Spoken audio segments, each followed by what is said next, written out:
Twee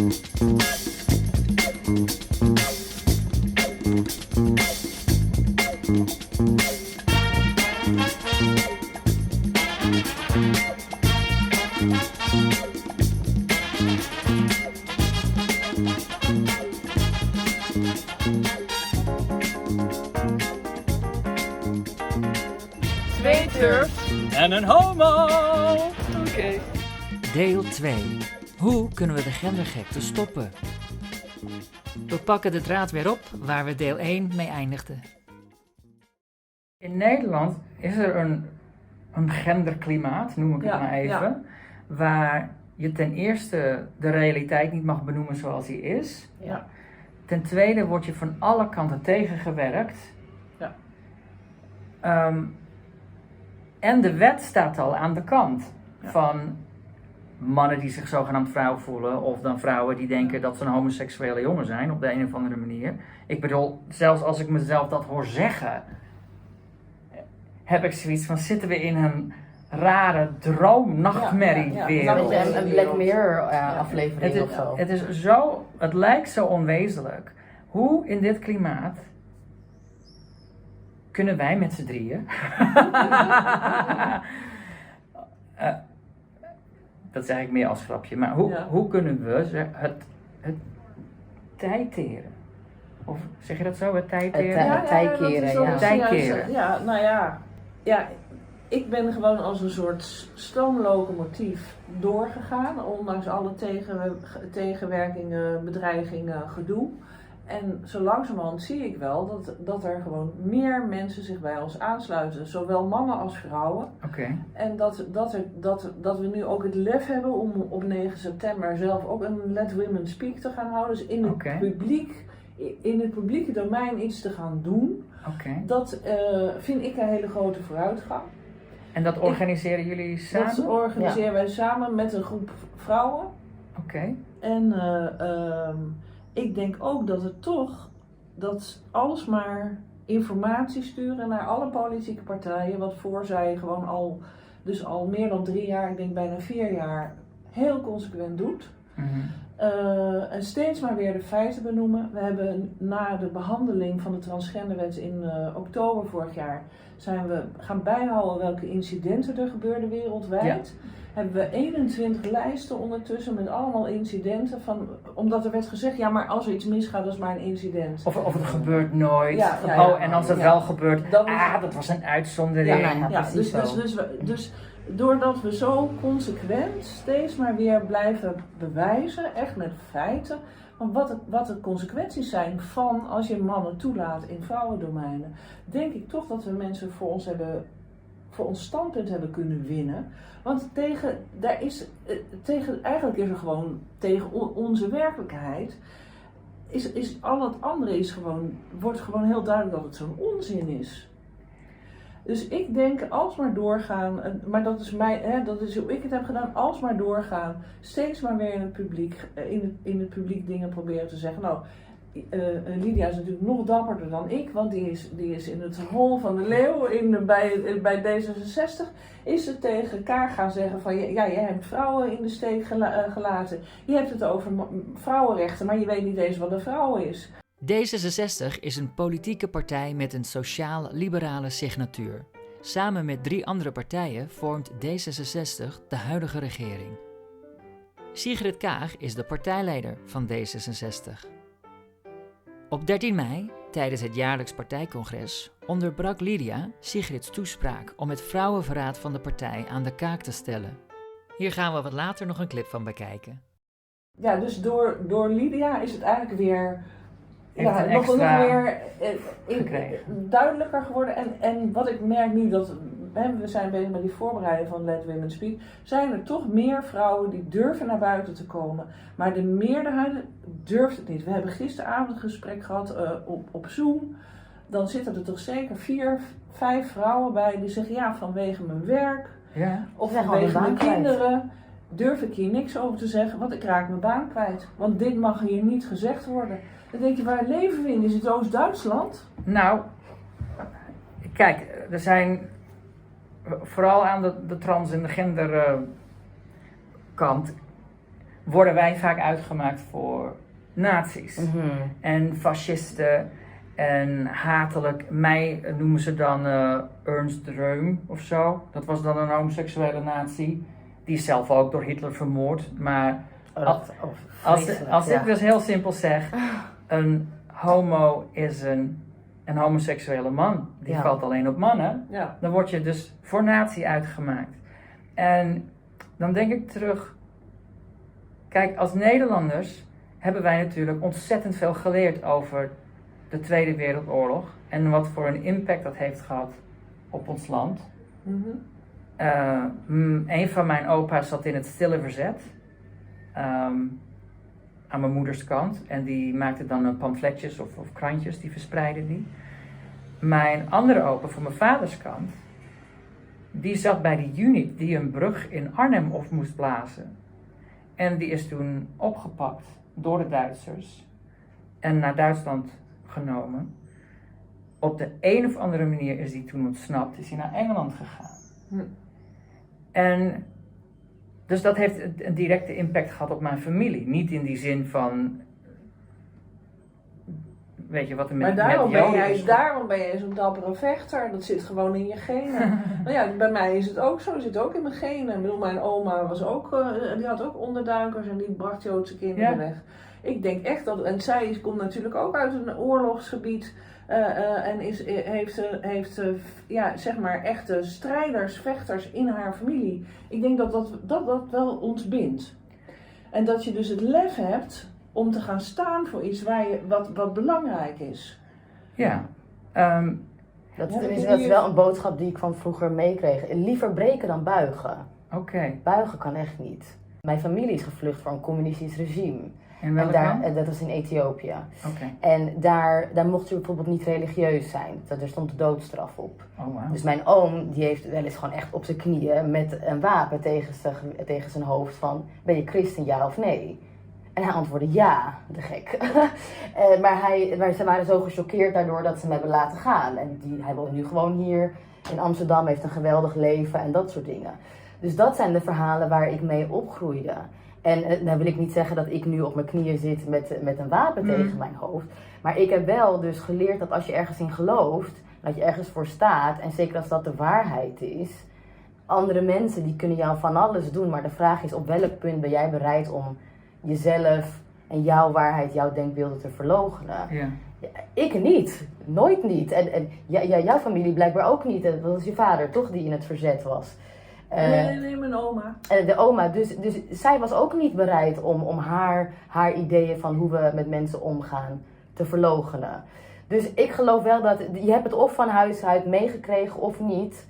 Van ben jij ooit op een moment bereid om ergens voor te gaan staan of niet? En er zijn heel veel mensen die dat niet durven. En dat snap ik ook. Want inderdaad, als je je baan kwijtraakt en dat soort dingen, dat is allemaal heel heftig. Maar ja goed, als je die mensen niet hebt, dan heb je dus ook best weinig stemmen in het debat die het daarover durven te hebben. Precies. Want nu lijkt het alsof Caroline en ik twee van de weinige vrouwen zijn in Nederland die dit blijkbaar belangrijk vinden. Maar dat geloof ik echt niet. Nee, we weten zeker dat het niet ik weet zeker dat het niet zo is. Want die andere vrouwen durven gewoon nog niet naar buiten te gaan. Ja. En ze zijn, dat was heel grappig, want ik zei van nou, weet je wel, dan kom je eerst en dan, want we gaan zaterdag een soort proef draaien. Ik zei, dan kom je daar eerst naartoe en dan groeit je dapperheid vanzelf wel. Dan ga je op 9 september praten. Ja. Want het is ook iets van, je hebt ook de gezamenlijkheid nodig. Van nou, wij staan samen ergens voor. Ja. En hoe meer vrouwen en mannen ook, want we hebben ook gewoon mannen die ons steunen. Ja. Hoe meer mensen ervoor gaan staan, hoe meer mensen zich uitspreken, hoe minder macht de tegenpartij krijgt met dat cancelen en met dat, je ziet dan nu wel dat ik denk dat ik door 1 iemand gerapporteerd ben op LinkedIn. En LinkedIn gelijk mij bedreigt met van nou, als je nog een keer zoiets zegt, dan gooi je er gewoon af. Maar als ze dat tegen 100 mensen moeten gaan zeggen, wordt het gewoon ingewikkelder voor ze. Niet.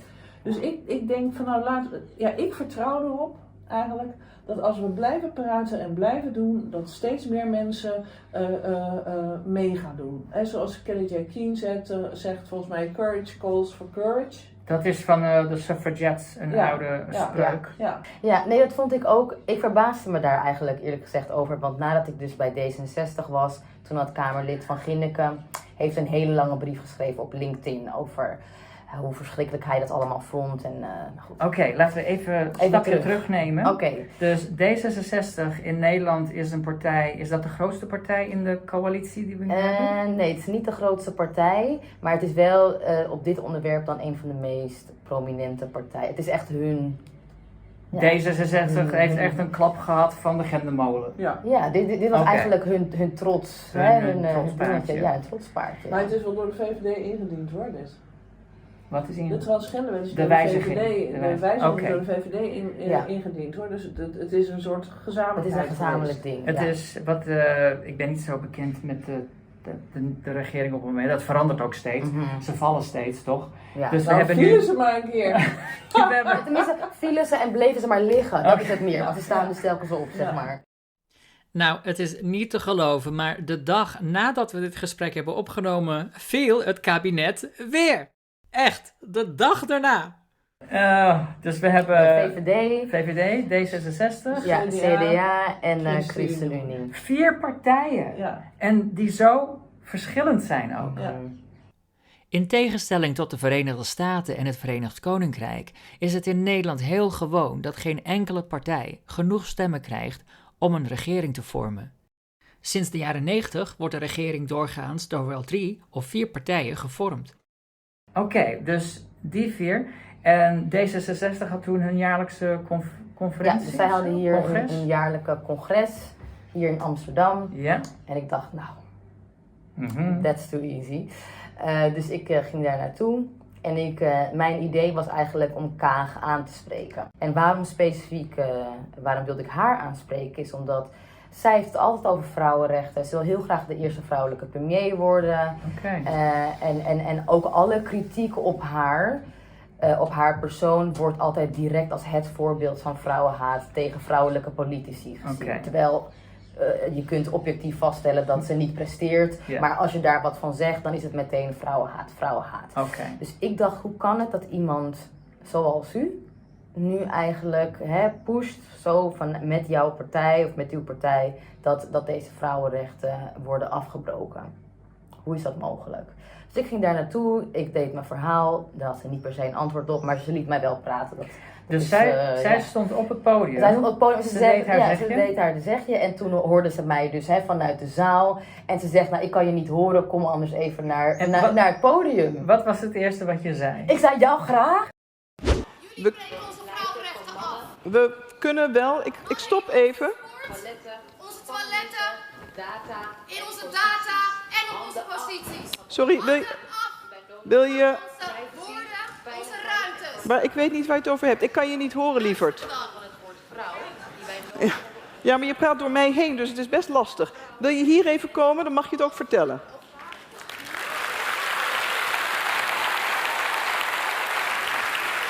Hi, Sigrid. Aangenaam. Je hebt ik stop even mijn verhaal. Ja, dat is goed. Wat wil je doen? Ik wil graag wat kwijt. Zeg het. Ik voel mij verraden. Door u specifiek en door de mensen hier in deze zaal. Want u, van alle mensen in de politiek, heeft de mond vol van vrouwenrechten. Maar u, als u niet weet wat een vrouw is, kunt u ook geen vrouwen vertegenwoordigen. Dankzij uw partij hebben mannen hun weg gevonden naar onze sport, naar onze kleedkamers. Mannenrechtenactivisten, the lots of you. Naar onze sport, naar onze kleedkamers, naar onze toiletten. Het zijn vooral de vrouwelijke toiletten die verdwijnen. Hoe kan dit? Dit is geen vooruitgang, dit is achteruitgang. En dat accepteren we niet. Dank u wel dat u mij het momentje geeft. Heel fijn. En fijne dag. Ik zou zeggen, maak een afspraak, want je had ook op een andere manier je verhaal kunnen vertellen. Zo, want uw partij heeft mij zelfs geblokkeerd op social media. Dat is hoe erg u vrouwen de mond snoert. Oh, nou, dat is een heel groot woord. Ik ga nou even lekker door met mijn eigen verhaal. Vind een plek. Ja, maar goed, toen ik daar eenmaal stond, toen zei ik tegen haar van, ik voel me eigenlijk verraden door u en door de mensen hier in deze zaal.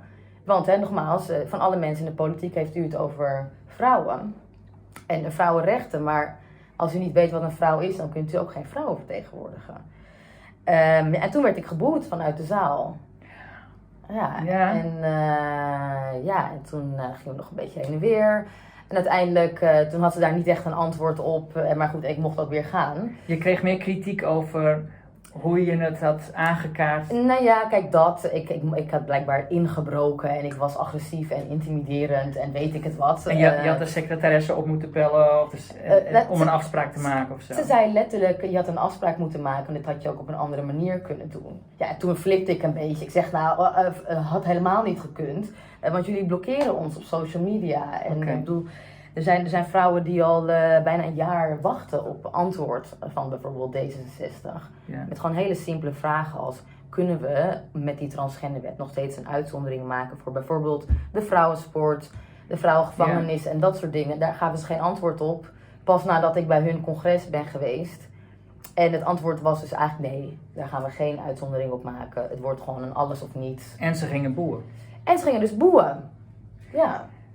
Hoe voelde dat op dat moment? Zat je vol met adrenaline of was Ja, je zeker. teleurgesteld? Nee, helemaal niet. Eigenlijk, dit was allemaal wel binnen de lijn van verwachting. Ik had überhaupt niet verwacht dat ik uitgenodigd zou worden op het podium. Kijk, ik dacht ik word daar weggesleurd uit de zaal. Ja. Dat is waarom ik een speaker bij me had. Met dan ingesproken al mijn boodschap. Oh.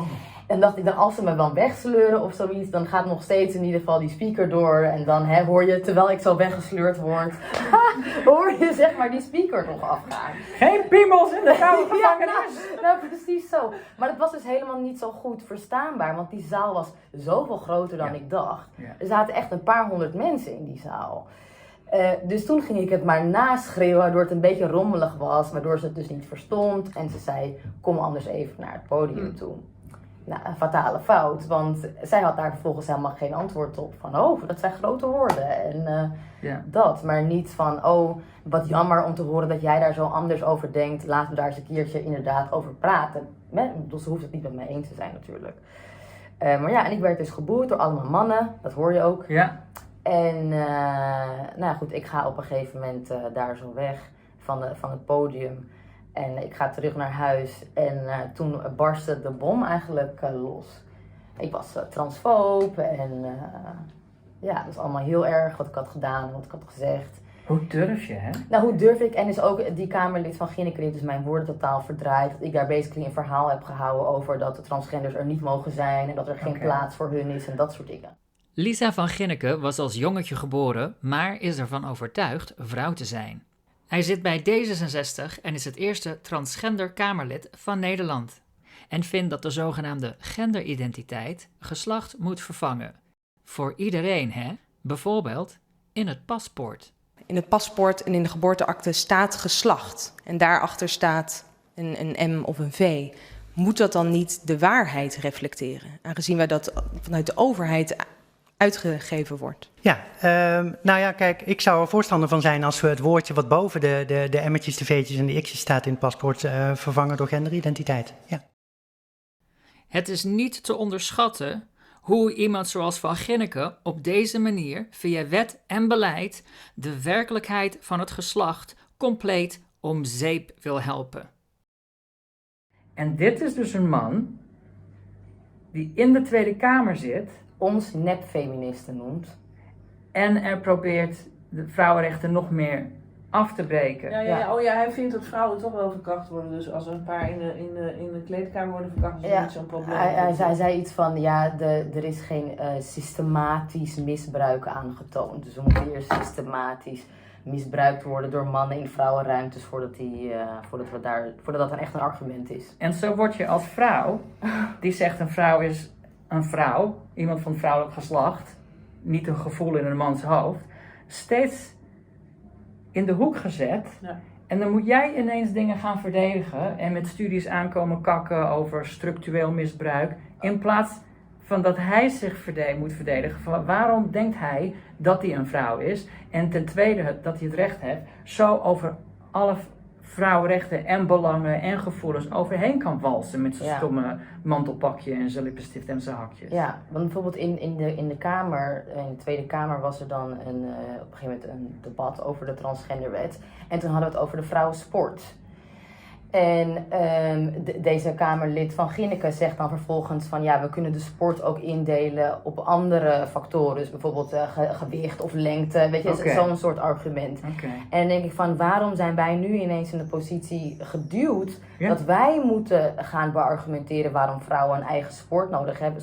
Ga jij maar vertellen waarom wij van de vrouwensport afscheid zouden moeten Ja. nemen. En waarom het in ons baat of belang zou zijn om met mannen te gaan sporten van ons eigen gewicht of lengte. Precies.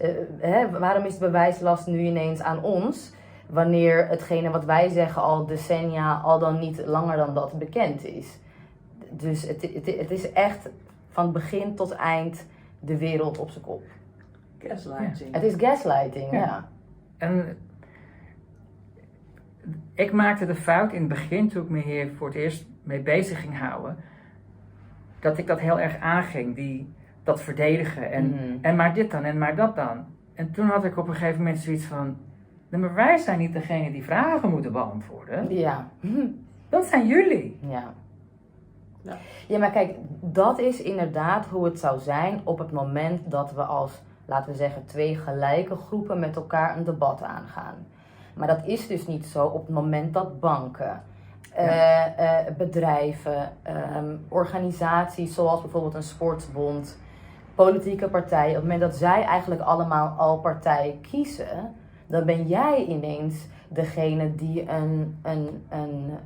een mening of een standpunt verkondigt die out of the box is. Nu ineens is het verdedigen van de vrouwensport is out of the box, is een extreme mening, in plaats van het idee dat we dat wel zouden kunnen afschaffen. Dat zou eigenlijk de extreme mening of de niet-dominante positie moeten zijn. Nu zijn jullie hier volop mee bezig. En ik ook. Ja. En soms vragen mensen waarom? Waarom is het zo belangrijk? Zelf heb ik zoiets, kijk, vanuit dit gesprek, nou, we zijn al meer dan een uur bezig. We hebben het over sport, we hebben het over gevangenissen, we hebben het over jonge mensen die door medische behandelingen daardoor weer trauma oplopen en lichaamsdelen kwijtraken. Er komt zoveel bij kijken. Dus als mensen mij vragen waarom is het zo belangrijk, heb ik zoiets, ja, omdat het zo ongelooflijk gek is. Ja. En omdat het is Het is heel gek. Het is zo maf en er staat zoveel op zijn kop dat het alternatief is het op zijn kop laten staan. Ja, en ik dat kan daar vind ik echt niet aan acceptabel. meedoen. Kijk, en ik vind het zelfs ook Of erg. het negeren, met allebei. Ik heb zoiets. Nee, dat kan gewoon niet. Kijk, ik vind het, dat meen ik echt, ik vind het een maatstaf voor hoe beschaafd een maatschappij is, hoe we omgaan met vrouwen, kinderen en homorechten. Dat meen ik echt. Dus op het moment dat we kinderen zichzelf laten mutileren, dat moedigen we aan. En wanneer ze in detransitie gaan, dan zeggen we, ja, jij wilde het zelf. Ja. Dat is niet wat een beschaving doet. Hetzelfde met homo's en lesbiennes. Zij zouden gewoon dezelfde rechten en dezelfde mogelijkheden moeten hebben als een ieder ander. Op het moment dat je dat niet doet, dan vind ik niet dat je een voltooide samenleving bent. En hetzelfde vind ik ook met vrouwen.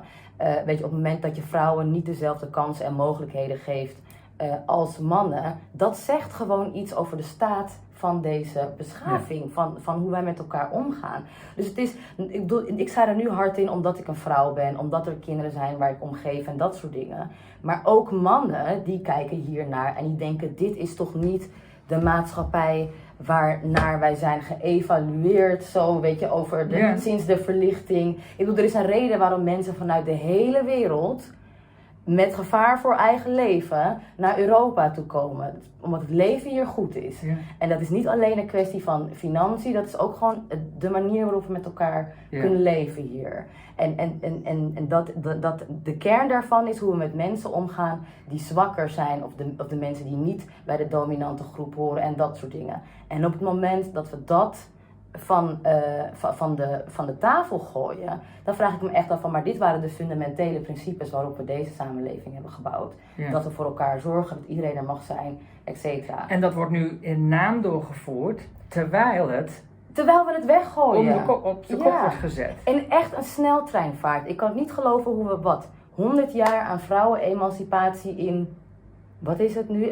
Nog geen 10 jaar tijd of zo. Ja. Zo van weet je, gewoon weggooien. Homo-emancipatie, hoe lang is dat nu al bezig? Ook decennia. Nederland Ja. was een van de eerste plekken waar homo's, het was volgens mij de eerste plek waar homo's mochten trouwen, toch?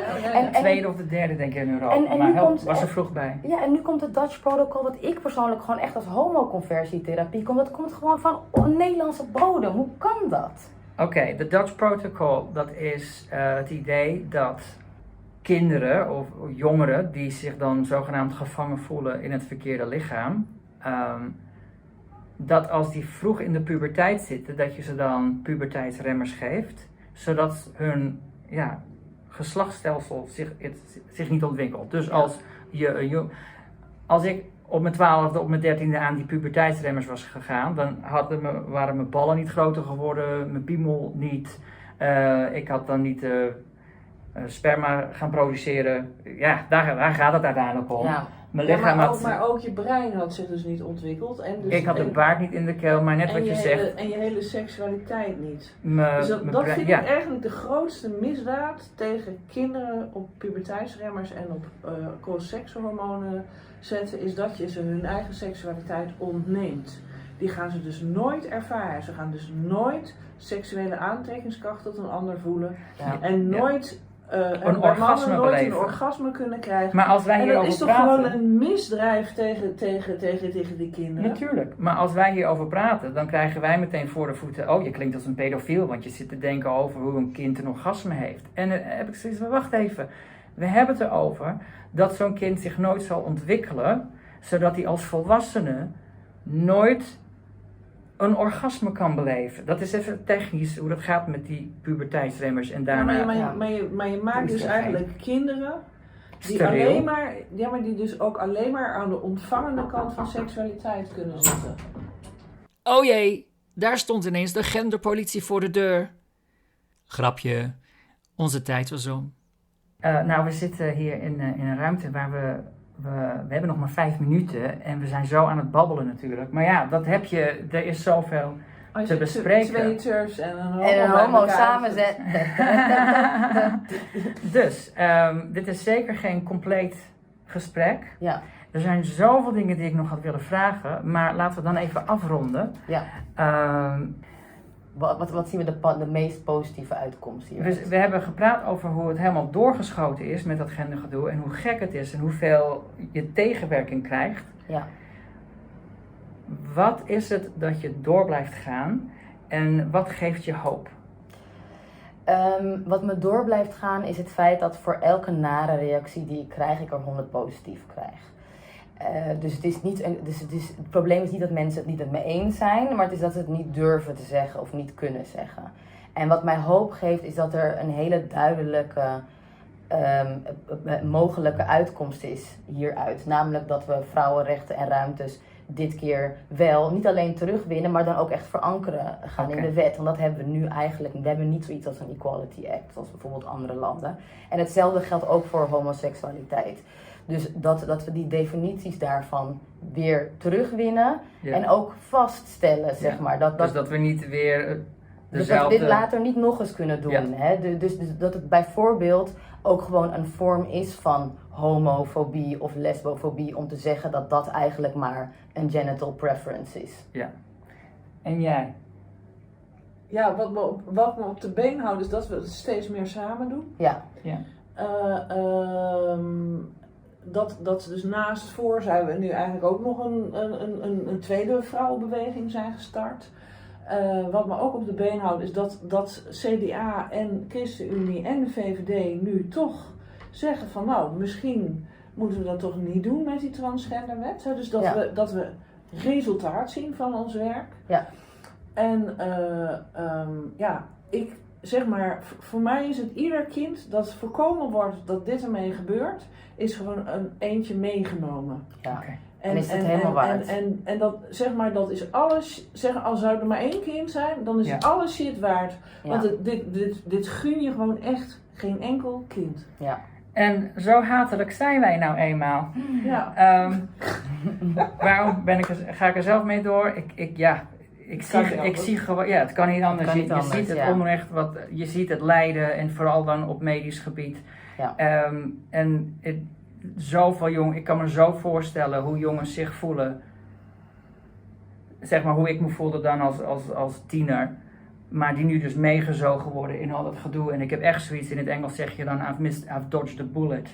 Dus ja. hoe meer ik die bullets bij anderen weg kan houden, Ja. hoe beter. Plus, ik zie het resultaat van de samenwerking tussen verschillende groepen, Ja. internationaal en ook op juridisch vlak vooral. Net zoals we vandaag zagen met die uitspraak tussen de LGB Alliance en Mermaid. Ja. Dus ik heb zelf zoiets, we schijnen zoveel mogelijk licht op dit genderongein en we keren het tij. We Ja, keren het we tij. keren het tij. Ja. We gaan Ik bedoel, ervoor. we hebben dit al eerder gedaan, hè, vrouwen en homo's. We hebben al een keer eerder gevochten en gewonnen voor onze rechten. Dus we can do it again. We can do it again. We can do it again. Yes, On oké. that note. De groeten van 2 turfs. En een homo. Dat ben ik. Doei. Na ons gesprek zijn we met z'n drieën nog even naar het Homo-monument gegaan en daarna hebben we lekker wat gedronken op een terras. Toen kreeg Lydia ineens een bericht dat zij is aangeklaagd door deze man, die we al eerder in deel 1 zijn tegengekomen omdat hij per se met de piemel de dameskleedkamer in wilde. Hij beschuldigt Lydia van discriminatie tegen transgender vrouwen vanwege haar tweets en uitspraken en dat deze hem, als vrouw zijnde, zoals hij zelf zegt, nogal kwetsen. Hij wil dat ze gestraft wordt en dat de stichting Voor Zij, waar Lydia trouwens helemaal niet bij zit, opgeheven wordt en hun website verwijderd. Ik zal je op de hoogte houden van hoe dit zich gaat ontwikkelen, maar Lydia's reactie was: bring it on! Vergis je dus niet, mannen zoals Van Ginneken en deze hier rechts doen er alles aan om zich het vrouw zijn eigen te maken, terwijl ze echte vrouwen de mond willen snoeren en ze zelfs willen bestraffen als ze voor hun eigen rechten opkomen. En dat, in een notendop, is waar deze 2 vlaggen voor staan. Het is hoog tijd dat we die genderongein goed terugdraaien, voordat het te laat is.